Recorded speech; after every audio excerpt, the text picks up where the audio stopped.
sampaikan sabda Tuhan, ajar kami mengenal pribadi terindah di alam semesta. Tiada seperti Engkau di bumi dan di sorga. Sembunyikan hamba-hamba di balik salib-Mu. Dalam nama Yesus. Amin. Puji Tuhan.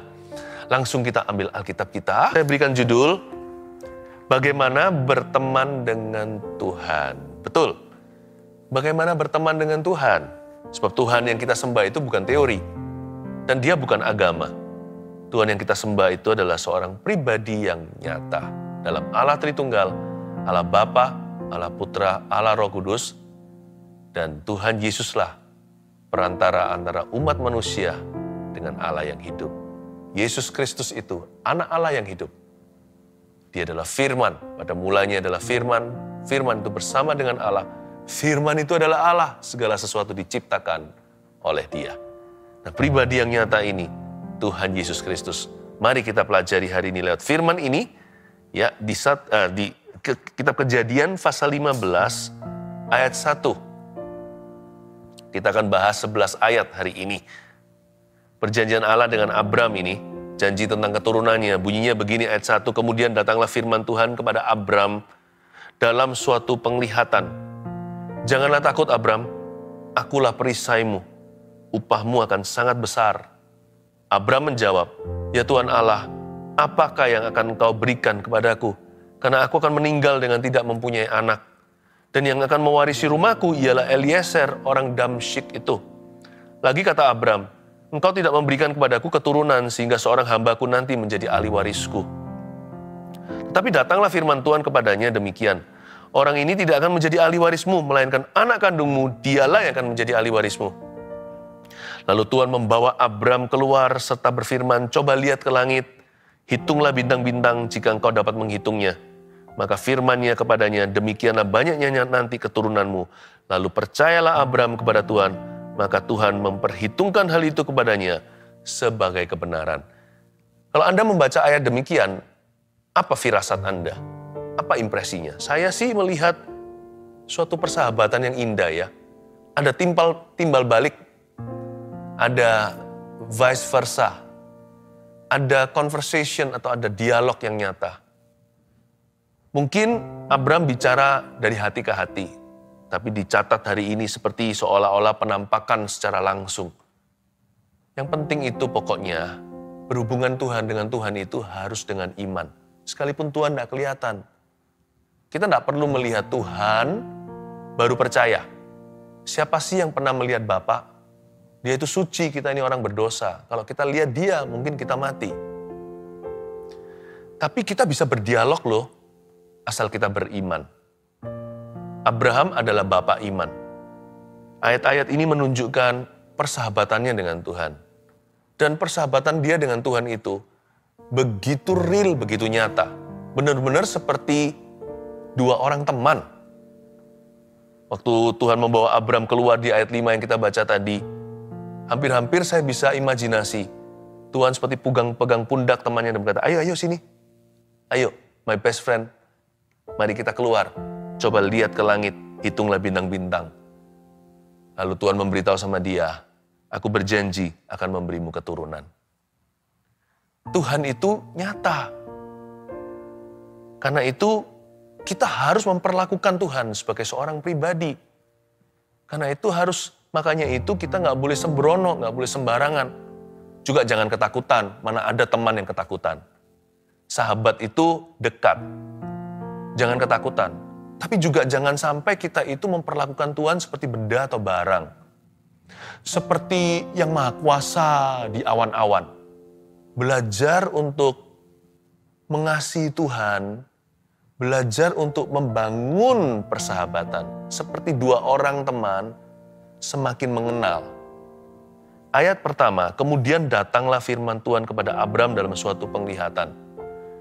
Namanya teman ya pasti saling bicara. Dan Tuhan yang inisiasi, Tuhan yang mengambil langkah pertama. Datanglah firman Tuhan kepada Abram dalam suatu penglihatan. Bagaimana sih caranya tokoh-tokoh Alkitab itu mendengarkan suara Allah? Ada berbagai macam cara. Ada yang lewat mimpi, ada yang lewat penglihatan. Demikian juga penampakan pernah terjadi. Bahkan audible voice atau suara yang secara audible terdengar. Juga seringkali di dalam cerita-cerita di Alkitab, termasuk di Perjanjian Lama, Tuhan memakai pelayanan seorang hamba Tuhan. Ya, seperti para nabi untuk menyampaikan sabda. Jadi ada berbagai macam cara Tuhan berbicara ke dalam kehidupan kita. Karena Tuhan anggap kita adalah sahabatnya. Makanya Tuhan mau ngobrol sama Anda dan saya. Dan Tuhan menyampaikan firman itu tidak seperti manusia. Kalau manusia kan kita bisa ngomong wajah dengan wajah, muka dengan muka. Itu pun banyak salah paham loh. Siapa bilang kalau fisik itu berarti lebih mudah? Karena Tuhan itu roh kan. Dan kita nggak kelihatan. Bukan berarti lebih susah. Jangan salah loh. Kita sama teman kita aja, suami sama istri aja bisa misunderstanding kok. Kadang-kadang kita ngomong sesuatu, apa betul aslinya begitu? Seringkali kita sendiri juga begitu. Luar dalam tidak sama, depan belakang. Sama Tuhan itu lebih gampang menurut saya. Karena Tuhan itu apa adanya, tidak ada pertukaran bayangan. Meskipun dia nggak kelihatan. Bukan berarti lebih susah. Asal kita percaya. Karena Tuhan itu nyata. Siapa bilang karena dia invisible. Karena Allah adalah roh. Jadi lebih susah berteman dengan dia. Enggak. Kodenya aja beda. Passwordnya lain. Kalau sama manusia, sesama manusia maksud saya, secara fisik, secara jasmani. Tapi sama Tuhan, kalau kita melek mata begini, lihat juga nggak ada kelihatan. Mana Tuhan? Mana Tuhan? Karena itu sama Tuhan harus pakai hati. Sama Tuhan harus pakai iman. Ya. Sikap hati kita itu sangat-sangat menentukan. Sebenarnya nggak lebih susah kok. Lebih susah menurut saya handle manusia. Lebih sulit untuk ngomong sama orang. Dalam pengalaman hidup saya, lebih gampang ngomong sama Tuhan. Bukan karena iman saya luar biasa. Karena Tuhan itu apa adanya. Nah, datanglah firman Tuhan kepada Abraham. Bagaimanapun cara Tuhan berbicara kepadamu hari ini, selalu akan meneguhkan apa yang tertulis dalam Alkitab. Tidak akan pernah menentang, tidak akan pernah melawan. Tuhan tidak akan pernah melanggar firman-Nya. Coba tangkap itu dulu ya. Demikian pula para nabi di Perjanjian Lama, apapun yang mereka katakan pada umat Allah, secara langsung atau lewat tulisan, selalu saling meneguhkan dari Kejadian sampai Wahyu. Tidak pernah yang namanya prophetic ministry itu melanggar firman Tuhan. Pokoknya Tuhan punya berbagai macam cara untuk berbicara kepada Anda. Karena Tuhan menganggap Anda teman. Bisa lewat keadaan, bisa lewat teman Anda, bisa lewat saudara seiman, bisa lewat hamba Tuhan, bisa lewat suara hati. Waktu kita baca Alkitab, seperti ada ayat-ayat itu yang berbicara langsung ke kita, waktu kita saat teduh, atau saat teduh Rabu dan Sabtu seperti ini. Lalu apa kata Tuhan sama temannya? Tuhan menganggap Abram itu sahabatnya. Kalimat pertama adalah, janganlah takut Abram. Tuhan itu menghibur hati temannya sedang gelisah. Gelisah apa ya Abram? Abram itu sudah tua, belum punya keturunan. Lalu Tuhan bilang sama dia, jangan takut akan hari esokmu, masa depanmu. Aku yang pegang masa depanmu Abraham. Tapi selain itu, kalau kita baca satu pasal sebelumnya, di pasal 14, Abram punya alasan untuk takut karena dia baru saja mengalahkan sebuah koalisi 4 raja besar demi melepaskan dan menolong, demi menyelamatkan Lot kemenakannya. Dia hancurkan 4 kerajaan. Itu baru di satu pasal sebelumnya. Jadi saya yakin Abram punya alasan-alasan untuk takut dalam hidupnya. Sama seperti kita. Tuhan itu bukannya Allah yang tidak mau tahu. Tuhan itu maha pengertian. Dia itu nggak begini loh ya. Karena kita itu mengalami sesuatu, karena Tuhan itu di sorga, kita di bumi, lalu Tuhan nggak mengerti. Dan berkata, gitu aja kok. Mana ada teman yang seperti itu. Teman itu minimal bisa simpatik. Dia bisa empati dengan apa yang kawannya alami. Tuhan kita juga sama, dia imam besar yang peduli. Karena itu Tuhan bilang sama Abram, Tuhan turun level ke levelnya Abram. Bicara di alam arena ketakutan. Padahal di mana Tuhan tinggal, di sorganya yang luar biasa, tidak ada rasa takut, cemas, khawatir sama sekali. Tapi Tuhan mau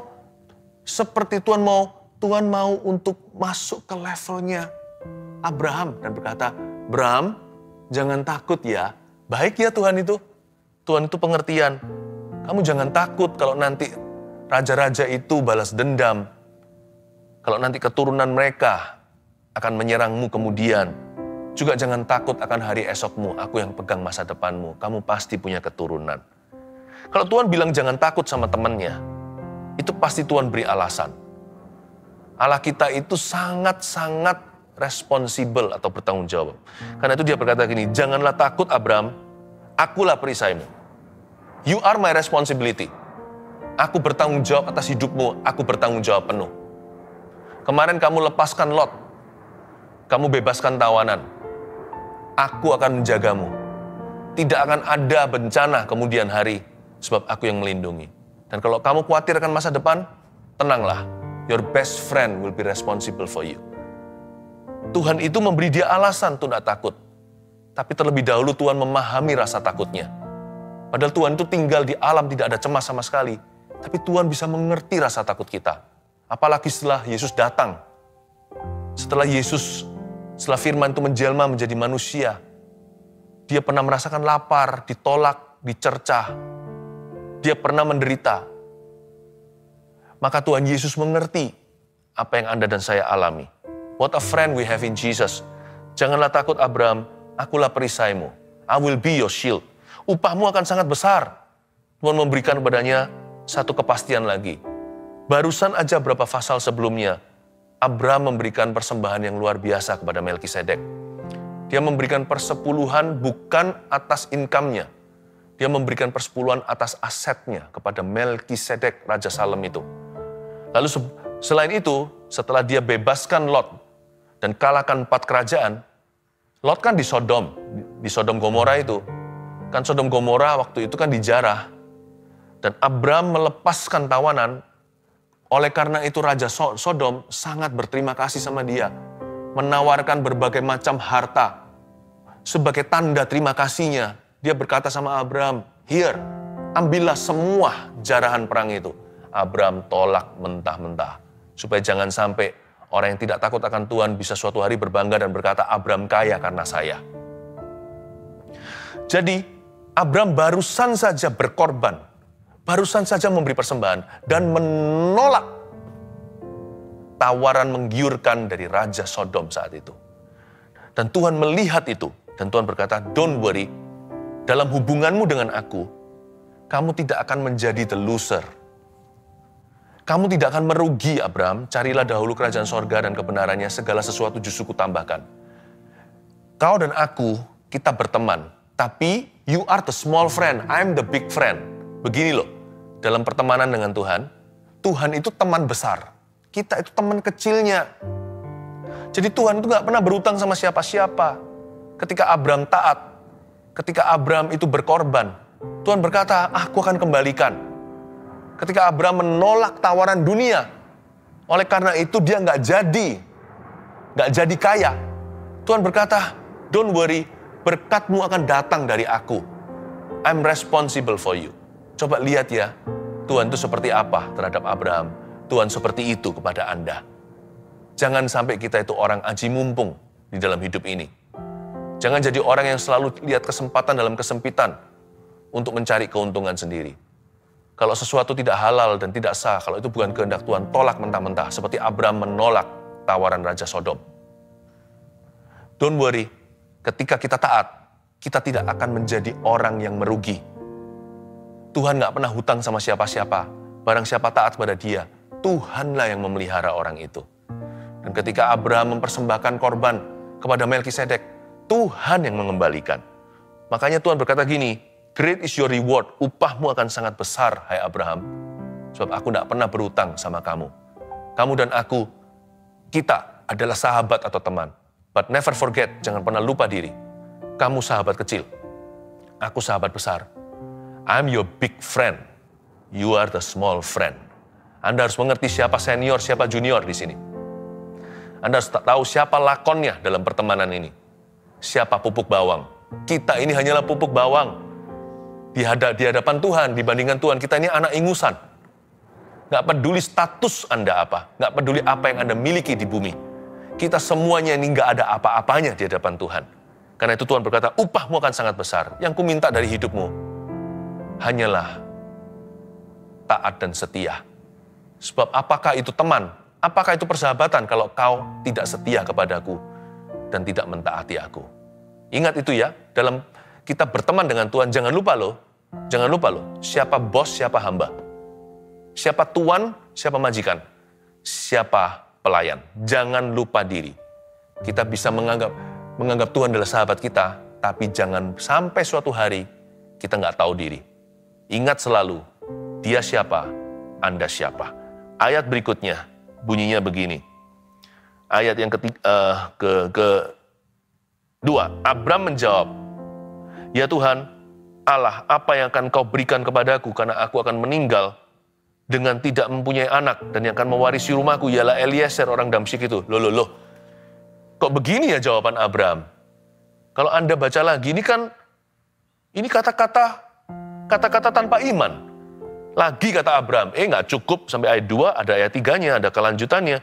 Engkau tidak memberikan kepadaku keturunan sehingga seorang hambaku nanti menjadi ahli warisku.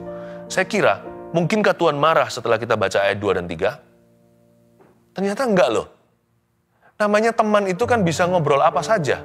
Kalau sampai sahabat karib itu kita menutup-nutupi diri, itu bukan persahabatan sejati. Kita itu bisa ngobrol sama Tuhan apapun. We can talk to Jesus about anything. Termasuk keraguan kita. Asal bukan dalam spirit amarah, bukan dalam kekecewaan hati, bukan menantang-nantang sorga. Buktikan. Tuhan ditaruh di kursi terdakwa, kau harus membuktikan dirimu kepadaku, itu bukan teman namanya. Asal bukan dari spirit atau roh tuntutan, tapi keinginan untuk belajar lebih mengenal Tuhan, atau mengenal lebih dalam lagi, itu nggak apa-apa. Jadi ayat 2 dan 3 sebenarnya, Abraham mengekspresikan keraguannya. Dia berkata, Tuhan, kau berkata upahku akan sangat besar. Engkau berkata aku jangan takut. Aku nggak boleh takut karena Tuhan adalah perisaiku. Tapi Abraham menjawab begini, tapi Tuhan, apa yang akan kau berikan kepadaku Tuhan? Yang aku butuhkan malah aku nggak punya, yaitu keturunan. Nanti yang mewarisi rumahku ini, semua bidang usahaku adalah Eliezer, orang Damsyik itu, sekalipun dia adalah staf yang baik. Eliezer itu adalah seorang yang sangat saleh, tapi dia bukanlah darah dagingku. Lagi kata Abraham di ayat 3, Engkau tidak memberikan kepadaku keturunan sehingga seorang hambaku nanti menjadi ahli warisku. Saya nggak membayangkan dia mengepalkan tangan dan berkata, engkau tidak memberiku keturunan. Tapi lebih seperti sahabat berbicara. Tuhan, engkau tidak perlu memberiku keturunan. Jadi nggak apa-apa kita itu ekspresikan keraguan. Asal dalam spirit yang rendah hati. Asal dalam hati yang dengan hati yang dengar-dengaran. Dengan semangat seorang murid yang mau belajar lebih dalam lagi. Kita boleh loh sampaikan keraguan kita sama Tuhan. Malahan Tuhan akan pakai keraguan kita untuk mengajarkan kita iman. Tuhan bisa pakai kebimbangan kita untuk mengajarkan sesuatu yang belum kita duga. Jadi boleh nggak kita datang sama Tuhan dalam kondisi tidak sempurna? Banyak orang begini, aku belum mau melayani Tuhan, tunggu nanti sempurna. Ayo kembali pada Tuhan, belum, aku belum suci. Loh bukannya justru orang sakit yang butuh tabib. Itu sama dengan orang yang ngomong begini, aku nggak mau ke dokter, nanti aja kalau aku sehat aku baru ke dokter. Datang ke Tuhan itu apa adanya, bawa keraguanmu, bawa dosamu. Asal kita mau bicara sama dia apa adanya. Asal kita terus terang, jangan sembunyikan apa-apa, jangan ada pertukaran bayangan, jangan sampai ada munafik hati, sama Tuhan itu telanjang hati. Kita bisa bawa apapun saja. We can talk to Him about anything. Kegagalanmu, sampaikan itu. Dan Tuhan akan pakai itu untuk mengajari sesuatu. Tuhan akan marah asal kita datang padanya. Tuhan tuh baru marah kalau kita itu meninggalkan dia terus tanpa alasan. Tapi kalau kita datang ke Tuhan, gak pernah Tuhan tuh marahi. Didisiplin iya, tapi itu bukan murka. Sebab Allah menganggap kita sahabatnya. Ketika Yesus mati di kayu salib, tirai itu sudah terbuka, sudah robek dari atas ke bawah. Berarti Tuhan membuka persahabatan. Tuhan terbuka untuk teman dari kalangan manusia, yaitu orang berdosa seperti Anda dan saya. So come to Him. Talk to Him about anything. Seperti Abraham nih loh. Justru kalau kita anggap Tuhan teman, berarti kita berani ngomong apa saja sama dia. Bukan berani sama Tuhan loh ya. Bukan kurang ajar sama yang Maha Kuasa. Tapi kita berani untuk menyampaikan apa saja pergumulan hati kita kepadanya. Karena kita tahu bahwa sahabat kita tidak akan mengecewakan. Amin. Ayat 4, tetapi datanglah firman Tuhan kepadanya. Datang lagi nih firman Tuhan, lalu Tuhan meresponi. Tuhan menimpali. Dan dia berkata gini, orang ini nggak akan menjadi ahli warismu, melainkan anak kandungmu, dialah yang akan menjadi ahli warismu. Indah ya. Ayat 4 ini menjelaskan kepada kita sesuatu. Bahwa untuk kita bisa mengenal kehendak Allah kita, dimulai dengan kita harus tahu dulu apa yang bukan kehendak Tuhan. Tuhan itu ajari Abraham pelan-pelan. Persahabatan itu harus bertumbuh perlahan-lahan. Gak ada orang itu langsung teman, kemudian langsung akrab. Dimulai dengan pengenalan. Setelah pengenalan akan ada pendalaman. Lalu ada pengalaman, persekutuan. Ya, lama-lama jadi akrab atau karib. Kemudian jadi BFF, best friend forever. Nah, Tuhan waktu itu ajari dia pelan-pelan. Bram, no, you're wrong. Kamu salah. Orang ini gak akan jadi ahli warismu. Nanti anak kandungmu sendiri yang jadi ahli waris. Tuhan ajari Abram dulu. Sebelum dia mengerti hati Tuhan sepenuhnya. Sebelum dia tahu apa yang menjadi kehendaknya. Tuhan ajari Abram apa yang bukan kehendak Tuhan. Eliezer itu bukan kehendak Tuhan sebagai ahli warismu. Aku punya seseorang yang lain yang belum kamu kenal sebab dia belum dilahirkan. Ishak namanya nanti. That is my will. Itulah kehendak Tuhan. Jadi kita nggak bisa berteman dengan Tuhan kalau kita nggak ngerti-ngerti sampai hari ini apa yang bukan kehendaknya. Mana bisa kita maju, tahu apa yang menjadi kehendak Allah. Kalau kita tidak terlebih dahulu login atau sudah langsung diamankan. Harus langsung sudah afirmasi, sudah harus pasti. Tuhan, ABC ini bukan kehendak Tuhan. Jauhi, jangan dukakan hati Tuhan. Karena Tuhan adalah sahabat sejati. Sebelum kita bisa maju dalam persahabatan dengan Dia, sebelum kita bisa berteman dengan Tuhan lebih dalam lagi, kita harus mengerti apa yang bukan kehendaknya dan larilah dari hal-hal itu. Jangan dekati. Banyak orang ngaku-ngaku teman, tapi mendukakan hati. Punya teman seperti itu nggak perlu musuh lah rasanya. Ngapain saya punya musuh kalau saya punya teman aja sudah bisa mendukakan hati saya. Lama-lama saya berpikir, dia teman atau lawan? Sama Tuhan juga sama. Kalau kita mau membangun persahabatan dengan yang Maha Kuasa, kenali apa yang bukan jadi kehendaknya. And don't do it. Don't do it. Ya. Lalu Tuhan ajak Abram keluar, melihat itu, betapa indah. This image ya, gambaran ini. Tuhan membawa dia keluar itu. Aduh, manis sekali. Tuhan itu baik ya. Dari sini saya tahu Tuhan itu nyata. Tuhan itu nyata. Tuhan itu rela untuk turun ke level kita. Untuk jemput kita, jemput bola. Lihat ya, lalu Tuhan kasih ilustrasi menjelaskan. Karena manusia itu memang lamban untuk mengerti. Tapi gak apa-apa, Tuhan gak marah, gak kecewa sama Abraham. Tuhan ajari dia pelan-pelan. Don't forget, jangan lupa. Berteman dengan Tuhan itu guru, kita ini muridnya. Ini pertemanan yang gak seimbang sih menurut saya. Pertemanan yang jomplang. Kita itu di minus, dia itu di plus. Jadi Anda harus tahu, yang menjaga persahabatan ini adalah Tuhan Yesus. Ya, jadi jangan sampai kita tuh worry, Tuhan, nanti Tuhan tinggalkan aku. Jangan takutlah. Tuhan itu tidak akan izinkan Anda selama-lamanya lari dari hadiratnya. Haleluya. Tuhan itu lebih setia kepada kita daripada kita setia kepadanya. Ayat 7, lagi firman Tuhan kepadanya, Akulah Tuhan yang membawa engkau keluar dari Ur Kasdim untuk memberikan negeri ini kepadamu menjadi milikmu. Kata Abram, ya Tuhan Allah, dari manakah aku tahu bahwa aku akan memilikinya? Dan lalu di ayat 7 dan 8, Tuhan berfirman selanjutnya. Tadi kan sudah bicara tentang keturunan kan? Dan sudah selesai soal keturunan. Lalu sekarang Tuhan bicara tentang sebuah tanah. Coba kita baca lagi ayat 7 sebelum ayat 8. Lagi firman Tuhan kepadanya, Akulah Tuhan yang membawa engkau keluar dari Ur Kasdim untuk memberikan negeri ini kepadamu. Jangan lupa ya, ayat sebelumnya Tuhan berjanji memberi keturunan. Ya, coba lihat ke langit, hitunglah bintang-bintang. Tetapi di ayat 7 ayat berikutnya, Tuhan berjanji memberikan negeri. Dan memberikan negeri ini kepadamu menjadi milikmu. Jadi sudah move on pembicaraannya. Karena di ayat 6, Abram sudah percaya dan Tuhan memperhitungkan hal itu kepadanya sebagai kebenaran kalau soal keturunan. Ini pertama kali di Alkitab disebutkan kata percaya dan kebenaran. Belief and righteousness. Betapa indahnya. Makanya kita punya keselamatan itu adalah karena kasih karunia, bukan karena kita setia. Disinilah ayat 6 inilah kita diajari salvation by grace, salvation by faith, keselamatan karena kasih karunia, keselamatan karena iman. Abram percaya kepada Tuhan dan Tuhan memperhitungkan hal itu kepadanya sebagai kebenaran. Kata percaya di sini dalam bahasa Inggrisnya adalah and Abram dan Abram believe God, bukan believed in God.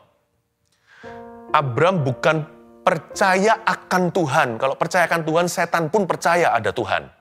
Roh jahat pun percaya akan Tuhan. Tapi Abram percaya kepada Tuhan, itu beda. Kalau setan nggak percaya kepada Tuhan, setan itu menentang Tuhan. Mau jadi seperti Tuhan. Dia percaya akan Tuhan, roh jahat pun tahu ada Tuhan. Apa bedanya sama orang-orang yang hanya percaya Tuhan ada? Setan pun demikian.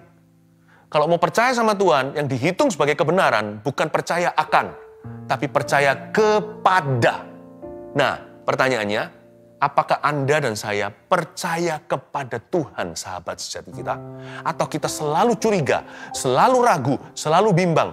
Boleh ragu sekali-kali kalau itu membuat kita lebih beriman lain kali. Tapi kalau ragu melulu, pertanda bahwa memang kita ini menolak untuk percaya kepadanya. Dan ketika Abram percaya kepadanya soal keturunan, Tuhan menghitung sebagai kebenaran. Lalu di ayat 7, Tuhan bicara sama dia tentang sebuah negeri. Lalu ayat 8, kata Abram, ya Tuhan Allah, dari manakah aku tahu bahwa aku akan memilikinya? Ini bukan keraguan lagi loh ya, ini levelnya udah beda. Tadi soal keturunan, dia menunjukkan keraguan. Lalu Tuhan jawab, dia percaya. Tapi soal negeri, ini adalah pertanyaan praktis menurut saya. Tuhan, dari mana aku tahu bahwa aku akan memilikinya? Orang-orang Kanaan itu nggak akan percaya. Aku nggak bisa saja datang ke sana dan berkata, hey guys, ini milik saya, kata Tuhan. Harus ada satu penyertaan Tuhan. Dari mana aku tahu bahwa aku akan memilikinya? Kalau sama Tuhan itu, jangan balik kucing. Kalau Tuhan sudah selesai ngomong sesuatu kepada kita hari ini, besok jangan diungkit lagi. Seolah-olah Tuhan itu nggak real atau nggak nyata.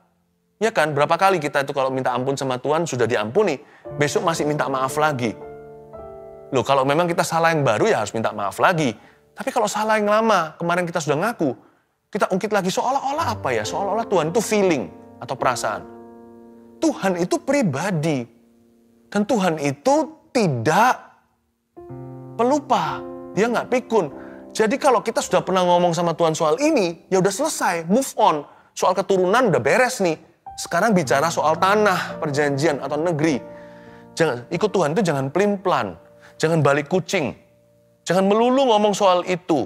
Belajar move on from point 1. Belajar untuk lanjut dari poin nomor 1 ke poin nomor 2. Banyak orang itu nggak bisa dialog sama Tuhan. Terus itu melulu tiap hari yang dibicarakan. Padahal kemarin udah ngomong soal itu sama Tuhan. Besok Tuhan udah nggak ngomong soal keturunan. Udah beres. Besok Tuhan ngomong soal tanah perjanjian. Cara berteman dengan Tuhan itu demikian. Jangan anggap Tuhan itu sebagai feelingmu, perasaanmu. Kalau sudah selesai di Tuhan ya selesai. Pergilah dan jangan berbuat dosa lagi. Udah jangan terus merasa bersalah. Udah hari ini jangan berdosa seperti kemarin. Karena kemarin atau kemarin dulu Tuhan sudah ampuni. Udah move on. Tuhan itu real soalnya, Tuhan itu nyata. Ngomong sama manusia aja nyata kok, apalagi Allah. Jadi kalau saya sudah ngomong sama satu orang, bro, udah ya, udah selesai yang ini. Oke, sudah, kelar, udah. Besok saya enggak, gimana? Udah enggak. Loh kemarin kan sudah ngomong sama saya. Manusia aja bisa tunjuk kita, loh kemarin kan sudah. Move on. Ya, sama Tuhan itu jangan lengket hati. Harus terus jalan. Nah ini luar biasa di ayat 9, firman Tuhan kepadanya. Ambillah bagiku seekor lembu betina berumur 3 tahun, seekor kambing betina berumur 3 tahun, seekor domba jantan berumur 3 tahun, seekor burung tekukur, dan seekor anak burung merpati. Hah? Tuhan bilang sama Abram, ambillah bagiku. Lalu ayat 10, diambilnya semua itu bagi Tuhan, dipotong dua, lalu diletakkannya bagian-bagian yang satu di samping yang lain, tapi burung-burung itu tidak dipotongnya. Ayat 9 dan 10, Tuhan udah move on, Tuhan udah bicara sama dia tentang hal lain. Ini mau teken notarisan ceritanya itu, tapi pakai binatang. Ambillah bagiku seekor ini, seekor itu. Ya. Intinya adalah ayat 9 dan 10, kalau kita berteman sama Tuhan ya, give God what He asked of you. Udah, percaya kepadanya. Apa yang Tuhan minta dari hidupmu, berikanlah. Dan apa yang Tuhan minta Anda persiapkan, siapkanlah. Udah gitu aja. Tuhan ngomong sama Abraham, ambillah bagiku seekor lembu ini, seekor kambing itu. Lalu diambilnya, ayat 10, Abraham tidak babi bu, tidak basa-basi, langsung diambilnya semua yang Tuhan minta. Dipotong jadi dua, diletakkan bagian itu di satu sisi dan sisi yang lainnya. Luar biasa ya? Begini cara kita berteman dengan Tuhan. Do what He says. He'll give you an understanding for it. Dia pasti akan mengajarkan kepada Anda pemahamannya. Sambil jalan, sambil kita memahami. Sebab Tuhan kita itu guru. Tadi loh, Tuhan itu seperti seolah-olah pegang pundak Abraham. Yuk keluar, aku kasih ilustrasi di langit sana. Hitung bintang-bintang. Tuhan pasti membuat kita mengerti. Nanti tepat waktunya. Semua indah pada waktu Tuhan. Tapi kode pertemanan dengan Tuhan itu satu, yaitu ketaatan. Jadi kalau Tuhan suruh kita mempersiapkan, siapkan. Tuhan minta sesuatu dari hidup kita, berikan. Ya, He's our big friend. Ayat terakhir, ketika burung-burung buas hinggap pada daging binatang-binatang itu, maka Abraham mengusirnya. Nah, kalau Tuhan belum datang-datang, ceritanya nih saya kasih sedikit bocoran. Nanti akan ada api Tuhan berjalan di tengah-tengah semua persembahan itu. Seperti ada teken kontrak, Abraham itu persiapkan hewannya, Tuhan siapkan apinya. Seperti ada dua sisi sama-sama tanda tangan dan berkata, tanah Kanaan telah sah serah terima ke Abraham oleh Tuhan. Tapi ketika Tuhan belum datang, karena setelah persembahan itu diberikan, api itu belum tiba. Masih ada waktu menunggu. Waktu menunggu itulah bahaya. Ketika burung-burung buas hingga pada daging binatang itu, maka Abraham mengusirnya. Karena ada lembu kan, itu besar-besar dagingnya. Jadi mungkin ada burung-burung yang itu loh, burung-burung bangkai yang pada datang semuanya, Abraham mengusirnya. Simple ini aja. Ketika janji Tuhan belum digenapi, usirlah semua gangguan terhadap janji itu. Apapun juga yang mengganggu hubunganmu dan pertemananmu dengan Tuhan, pastikan Anda tegas dan berkata, shoo, pergi, diusir. Jangan pernah kita berdialog dengan setan, katakan, iblis enyahlah. Engkau sandungan bagiku, engkau memikirkan apa yang dipikirkan oleh manusia. Sebab hidupmu adalah persembahan itu. Dan sebelum Tuhan datang untuk menilikmu, sebelum Tuhan menggenapi janjinya, jaga pertemanan itu sebab banyak godaan di dunia. Apapun juga yang mengganggu hubunganmu dengan Tuhan, apapun juga yang menarikmu jauh, pastikan seperti Abraham, engkau mengusir burung-burung itu. Tak peduli sebuas apa. Abraham bapak tua ini ternyata berani sekali. Kalau bicara soal hubungan dengan Tuhan, no kompromi. Burung buas pun dia akan lawan. Jangan pernah kita takut apa yang orang lain katakan dan jangan takut dikucilkan. Karena persahabatan dengan Tuhan itu tiada ternilai harganya. Itu yang akan kita bawa selama-lamanya. Dan itulah rahasia kemuliaan di dalam hidup ini. Praise the Lord. Saya harap Anda dan saya semakin menghargai Tuhan Yesus dalam hidup ini. Sahabat sejati kita, Yesus Kristus. Jadilah teman Tuhan mulai sekarang. Berjalanlah dalam kekudusan dan ketaatan. Hai Abraham, diberkatilah hidupmu dan keturunanmu. Dalam nama Yesus, amin.